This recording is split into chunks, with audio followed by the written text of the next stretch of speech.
వైఎస్ఆర్సీపీ గెలుపు కోసం ఆసిఫ్ గారు, ఇక్కడ ఎమ్మెల్యే అభ్యర్థి వైఎస్ఆర్సీపీ ఎమ్మెల్యే అభ్యర్థి ఆసిఫ్ గారు, నేను ప్రచారం చేస్తున్నాం. స్పందన బాగుంది. ముఖ్యంగా ఇక్కడ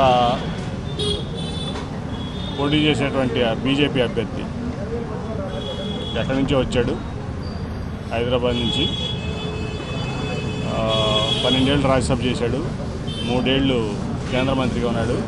కానీ ఆయన వల్ల ఈ విజయవాడ వెస్ట్కి కానీ, విజయవాడకు కానీ, కృష్ణా జిల్లాకు కానీ, కనీసం ఈ రాష్ట్రానికి కానీ జరిగినటువంటి మేలేమీ లేదు.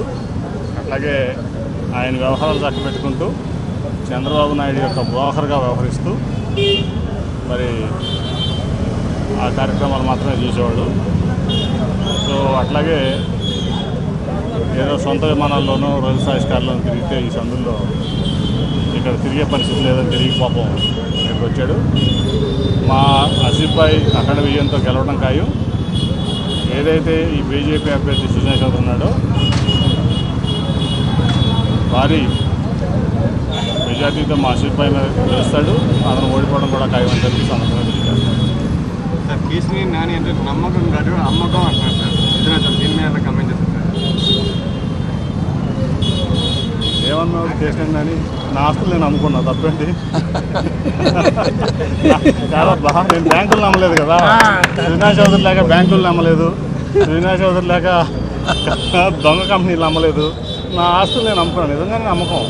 ఎందుకంటే నమ్మకం పెంచుకోవడం కోసం అమ్మకం పెట్టుకున్నాను. నా ఆస్తులు అమ్ముకుని నేను ప్రజాసేవ చేస్తున్నాను. కాబట్టి నిజంగానే కరెక్ట్గా చెప్పాడు కదా, బ్యాంకు దొంగ కరెక్ట్గా చెప్పాడు కదా.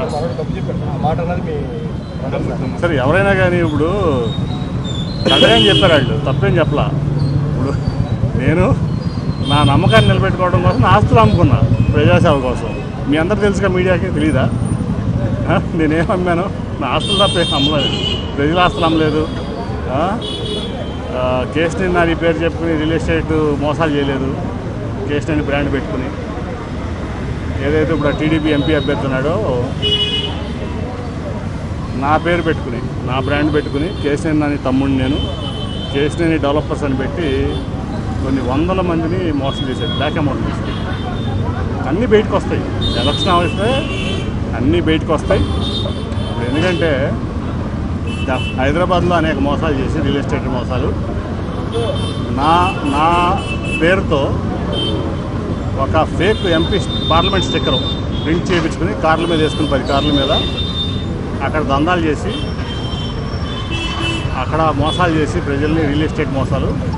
ఇవాళ ఇక్కడ లొకేషన్ పట్టుకుని క్యాష్ కొట్టు టికెట్ పట్టు స్కీమ్లో ఇక్కడ సీటు బట్టి ఇవాళ ఆ మోసాలు కప్పించుకుని అనుకుంటున్నాడు. ఖచ్చితంగా ఎలక్షన్ అవ్వడం, ఈ మోసాలన్నీ బయటకు రావడం. ఆల్రెడీ అతను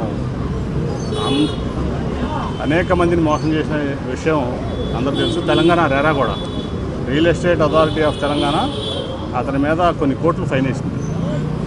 పేదవాళ్ళని మోసం చేసి అడ్వాన్సులు తీసుకుని పర్మిషన్ లేకుండా ఇంతవరకు ఒక ఇటుక రాయి కూడా పెట్టలేదు బిల్డింగ్ల మీద. కేసీఆర్ డెవలపర్స్ అనే సంస్థ అని చెప్పి తెలంగాణ రెరా కోట్లు ఫైన్ వేసింది. దాని డాక్యుమెంట్లు కూడా ఇస్తాం కావాలండి. అట్లా అనేక కేసులు ఉన్నాయి. మొత్తం అన్నీ కూడా ఏంటంటే ఈ ఎలక్షన్ అయితే ఎలక్షన్ కోసం వెయిట్ చేస్తున్నారు ప్రజలు. ఎలక్షన్ అవగానే ఇతని మోసాలన్నీ వాళ్ళే అతని కస్టమర్సే బయట పెడతారు. సో నా నమ్మకం నిలబెట్టుకోవడం కోసం నా ఆస్తులు అమ్ముకున్నాను. అతను చెప్పింది కరెక్ట్ అంత. కాకపోతే నేను జనాలు మోసం చేయలేం. మీ అందరూ తెలుసు, మీడియాకి మీకు తెలీదా? 10 ఏళ్లలో మీకు తెలీదా నా కేసీఆర్ నాని అంటే ఏంటో నన్ను అడగాల? వాళ్ళు అడిగిన పిచ్చి ప్లేసులకి ఏదో మీ టీఆర్పీలు పెంచుకోవడం కోసం నన్ను అడుగుతారు. కానీ మీరు సో ఖచ్చితంగా ప్రజలను ఓడిస్తున్నారు. వీళ్ళ ప్రజలకు సేవ చేయడానికి రాలా. సుజనా చౌదరి హైదరాబాద్లో ఉంటాడు, టీడీపీ క్యాండిడేట్ కూడా హైదరాబాద్లో ఉంటాడు. ఈ మధ్య వరకు అతనికి ఇక్కడ అడ్రస్ కూడా లేదు. ఇప్పుడేదో అపార్ట్మెంట్ కొని ఒక అడ్రస్ పెట్టుకున్నాడు. వీళ్ళందరూ ఎలక్షన్ అయిపోతే మళ్ళీ హైదరాబాద్ వెళ్ళిపోతారు. అక్కడ ఓటమి ఖాయం. చంద్రబాబుకే ఇక్కడ అడ్రస్ లేదు, అద్దెంట్లో ఉంటున్నాడు. చంద్రబాబు అండ్ కో వీళ్ళంతా కూడా చంద్రబాబు నాయుడు బ్రోకర్లు. వీళ్ళంతా ఖచ్చితంగా వాళ్ళ సొంత రాష్ట్రం తెలంగాణ వెళ్ళిపోతారు ఈ ఎలక్షన్ అయిపోతారు.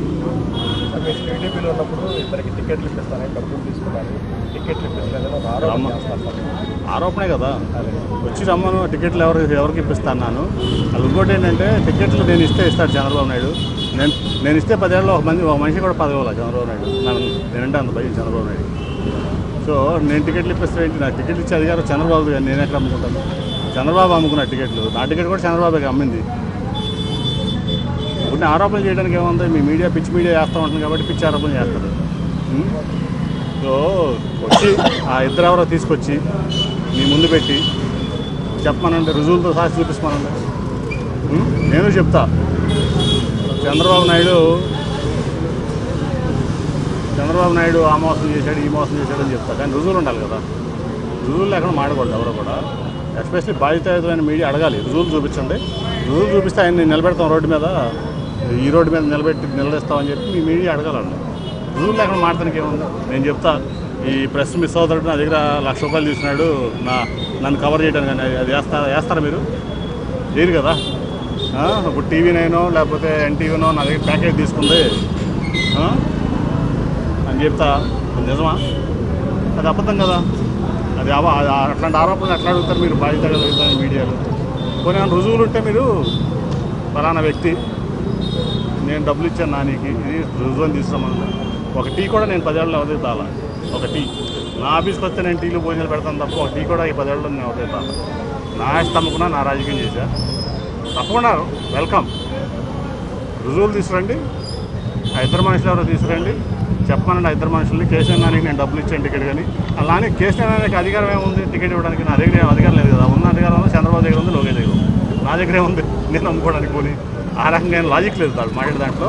ఇప్పుడు నేను చెప్తా, నేను చెప్పినట్టు ఈయన ₹1,00,000 తీసుకున్నాడు నా దగ్గర మీడియా సోదరుడు అంటే కరెక్ట్ కాదు కదా. బేస్లెస్ ఆరోపణ చేయకూడదు.